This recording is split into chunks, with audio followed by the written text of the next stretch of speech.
effectivement, au début du confinement, on a fonctionné avec un système d'astreinte où on assurait la mobilité de tous les gens qui en avaient besoin, hein, les infirmiers, les docteurs, mais aussi les caissières de supermarchés.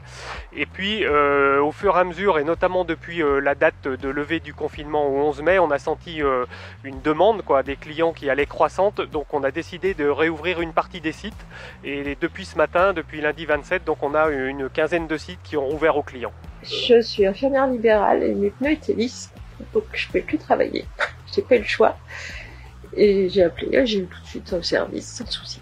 On m'a donné un rendez-vous. Honnêtement, j'avais eu des consignes avant de venir par mail. J'ai respecté à la lettre, parce que c'est important pour moi. Et aucun souci. On avait hâte de reprendre un peu le travail, parce que rester à la maison, ça commençait à faire. Donc bien content de reprendre.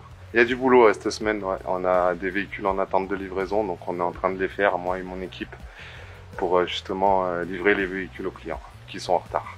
Ces nouveaux gestes, gants, masques, on n'a pas l'habitude de ça, donc bon, c'est un coup à prendre. Je pense que il faut, avec les temps qui courent, un peu se protéger. Au moment du confinement, c'était beaucoup d'infirmières, beaucoup de pompiers, tous les métiers en relation avec ce qui se passe. Aujourd'hui, on a tout type de clients qui rappellent, qui veulent prendre des rendez-vous et qui veulent revivre leur vie au quotidien. Au niveau des autos, il y a de tout, ça va de la vidange à la fuite de liquide de refroidissement, à une distribution, de l'entretien, on a tout. Aujourd'hui, on a tout.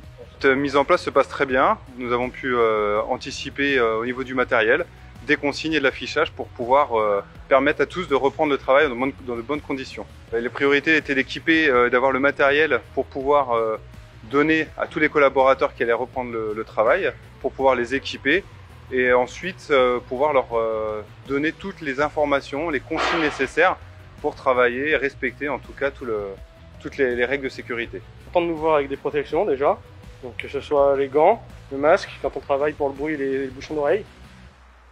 Et après, ils sont quand même devant, ils sont quand même bien protégés aussi. Il y a tout ce qu'il faut au niveau sécurité, désinfection, il y a tout ce qu'il faut. C'était important d'assurer tous les collaborateurs qui allaient reprendre le travail et évidemment assurer la sécurité de tous les clients qui allaient pouvoir amener leur voiture chez nous.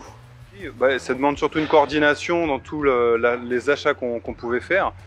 Une bonne coordination et une bonne connaissance de nos sites aujourd'hui nous ont permis de pouvoir équiper tous les sites pour être sûr justement qu'on ait bien tout ce qu'il faut pour travailler en sécurité. C'est une petite quinzaine de sites sur les villes principales des 4 départements, des 5 départements avec la Drôme sur lesquels on travaille aujourd'hui, hein, donc la Savoie, la Haute-Savoie, l'Isère, l'Ain et la Drôme. Et ça fait environ 200 personnes qu'on a remis au travail depuis ce matin. Habituellement, on est pour la partie après-vente, hein, on est environ 600 puisque la partie commerciale, elle, reste fermée. Enfin, la partie showroom, hein, on travaille à distance, mais la partie showroom ne fait pas partie des activités autorisées et donc est fermée jusqu'au 11 mai.